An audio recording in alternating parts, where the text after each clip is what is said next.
welcome back to the Casual Car Care. I'm your host Brian, and today I have another haul from Garage Sales. Some of this is stuff I got off of Facebook Marketplace. A lot of it, after doing the Facebook Marketplace pickups, I found tag sales and stopped and found some really good stuff. Most of this stuff is for fire pits. I recently started doing some stuff with some friends, and I got some free wood, and the equipment I have, which is mostly just the short handled, was too short. I couldn't get the leverage. So what I did, I found some stuff online, and I found some stuff on this tag sales that I was like, oh yeah, this will be good, this will be good. And I have a lot of complimentary stuff I wanted to show you. So let's start off. I picked these up at a tag sale for 10 bucks. This is a nice, long-handled, heavy 8-pound sledgehammer, and this is a splitting axe. I don't know if you can see on the blade, it's a little dull, it's a little rusty, it could use a little cleaning. It looks like, while splitting, someone was using the hammer on it and flattened out the back. So I'm going to try grinding that down and just smoothing this all out. But first we're going to see how good shape the handle's in by actually using it today on some wood.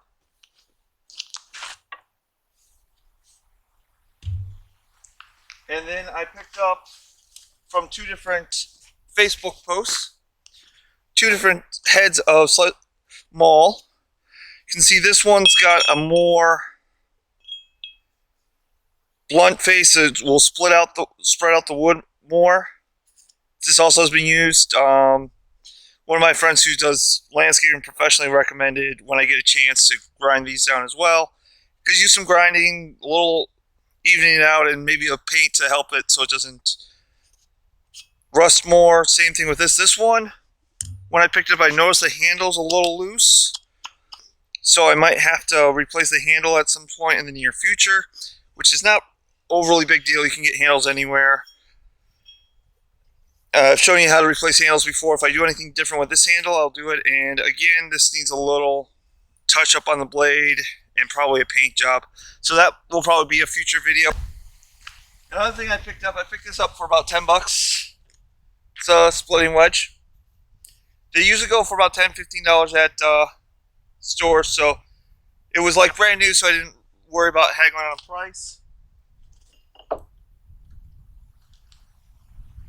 I'm going to skip over this stuff because this I found free on the side of the road with a big sign that says free on it, and I'll explain why I grabbed that stuff. I want to come down here. This is going to be a future project. This is an old lantern. What I'm going to do is I'm going to use plexiglass to replace the broken glass. I'm going to, on the back here, put solar panels and a battery pack. Run wire in through the wire lead and put a LED here and on the bottom, and clean this up real good and put mirrored surface on the back and turn this into a solar powered camp lantern. I think it'll look real pretty when I'm done. And then at the same, I picked this up for 40 bucks. This is a jump box. It didn't have the power inverter, so it's got no charge. But what I'm going to do is I'm going to show you how, if you have an old jump box, you can actually convert this to be charged off of a trickle charger. And that way you don't have to worry about if you lose the adapter. You can pick up trickle chargers anywhere.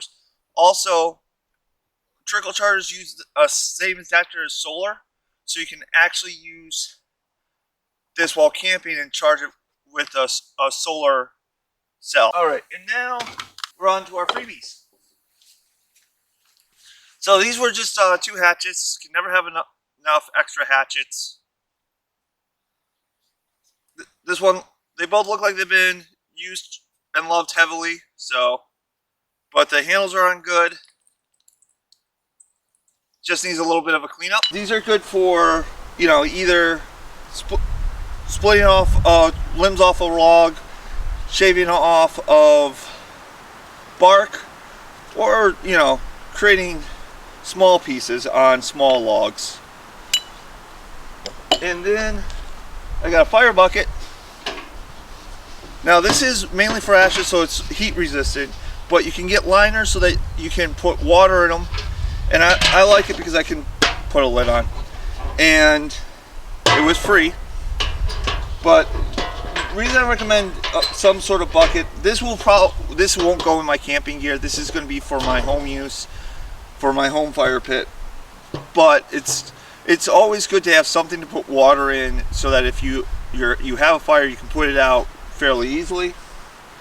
And then I also picked up fire tools, which most of them are primarily designed for wood stoves and your fireplaces, but this is either for pickup, or you could use this as a poker. This had a poker, but what I really liked is this is actually for grabbing the logs, lifting them, moving them around a little more accurately than what a poker will give you.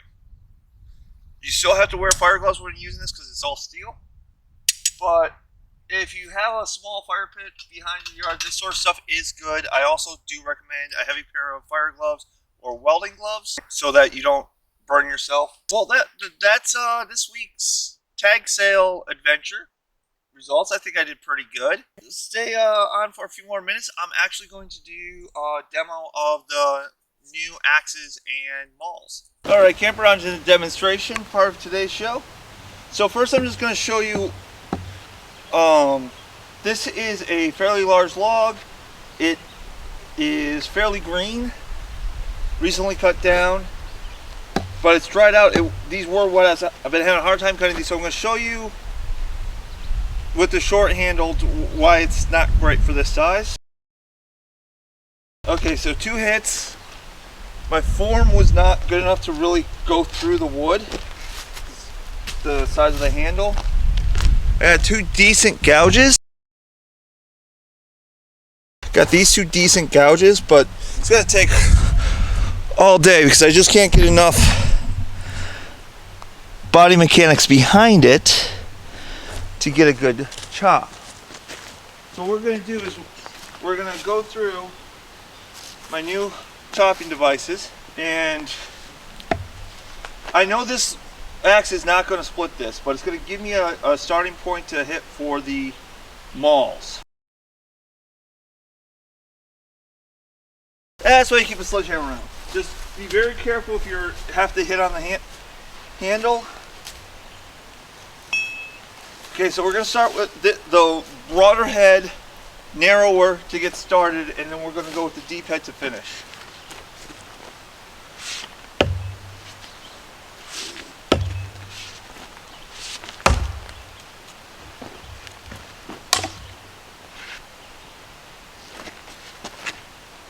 Well, looks like I need a new handle. This one that I was a little worried about broke immediately. I now have kindling for my next fire. Okay, so what we have here is where the axe bit in.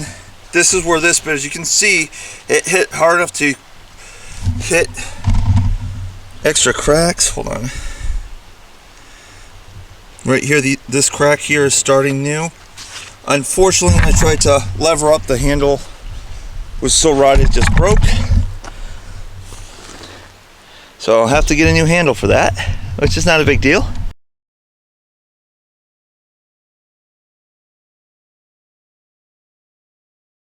Because of the larger handle and the way this head is shaped, it's able to drive it in, then push it all the way through. Now let's try this. This one looks like the handle's been broken and sawed off. We're going to see how this one works with the larger head. Okay, so we got a nice dent with that one. I need to sharpen the edge because it's just hitting too solid, and also this wood is wet, so, or green, so it's got more give. That's why I need the heavier duty equipment.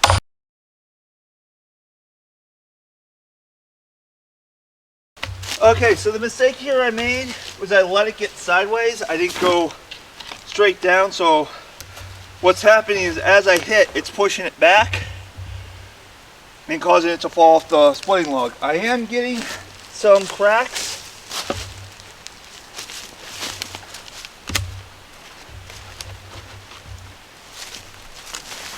So what I'm going to try to do is hit it from the side.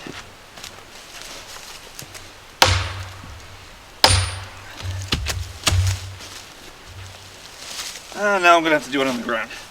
So I'm putting it next to my splitting log. I'm just going to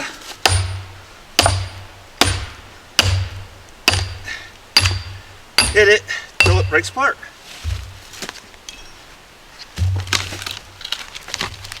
And much easier to deal with logs. Okay, now I have this one in half. I'm going to try split it with the axe, hitting here and here, breaking it into 3 pieces. Looks like there's a knot or something right there, so I'm having a little trouble getting the axe all the way through. This could also be the fact that, because I'm 6'3", this is a little low for me, but sometimes you don't have a perfect splitting log. When possible, try to do a practice swing to make sure you have, especially with a new axe, make sure that you have light distance. And with follow through, I actually went into the splitting log like I intended. I don't know if you could see that, but I actually, when I swung that time, I dropped to my knees as I was going down. So the axe went all the way to the ground. Much easier. So now from one log I have 2 medium-sized logs, this log here, and a couple pieces that are good for kindling. That's an advantage of having multiple size splitting devices. Now for this little bit that's left, let me grab a hatchet. Alright campers, I am back with my hatchets. I'm going to start with the 2 new ones I just acquired and see how they are, if I have to do any work on them. And then we're going to use the ones I already have as my old faithfuls. Seems to be okay, it's just hard to get a bite on this part of the wood. So what we're going to do is I'm going to try something. I'm going to flip this over and lean it against my splitting log and see what happens with this. It's working pretty good. Biggest problem is my personal accuracy. I'm not hitting the same spot twice. Scrap logs in a little spare time is a good idea to practice your technique so you don't have to worry about it when you're in the middle of the woods. Okay, so this one's pretty good, but I think it's just a little small for what I'm trying to do. Alright, the hatchets are getting started, but they're not able to go all the way through. So we're just going to grab the axe again. Biggest issue I think I was having with using the big axe was I had to keep dropping down because it was so low. Alright campers, that's going to be it for today. Thank you for watching. And if you have any comments, questions, or concerns, please leave a comment down below in the comment section, or send me a message on Facebook, The Casual Car Camper on Facebook. And remember, as always, as long as you're having fun, you're doing camping right.